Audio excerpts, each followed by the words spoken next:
আমি যে যখনই দেখি তখনই আপনি ছাগল নাইলে গরু নাইলে ছাগল দেখি জমিতে। আমি হচ্ছে যে বসে না থেকে একটা কাজের মধ্যে ভালো লাগে, কাজ করলেও ভালো লাগে বা খেলাধুলার একটা সময় আছে। এখন দেখতেছি এখন সবাই বাইরে চলে গেছে, খেলাধুলার মানে ওরকম ছেলে ফেলে নাই যে খেলাধুলা করবো।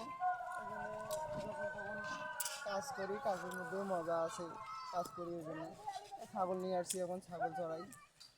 আর বিকালবেলা এখন হচ্ছে সন্ধ্যার দিক বা মাগরিবের পর এখন গরুকে খাইতে দেবো। আর এখন ছাগল ছাড়াই, তাছাড়া কী করবো? খামার যেহেতু দিয়েছি, কাজ তো করতেই হবে, মানুষ দিয়ে তো আর কাজ করা যাবে না। এই ছোটো খামার। আসসালামু আলাইকুম।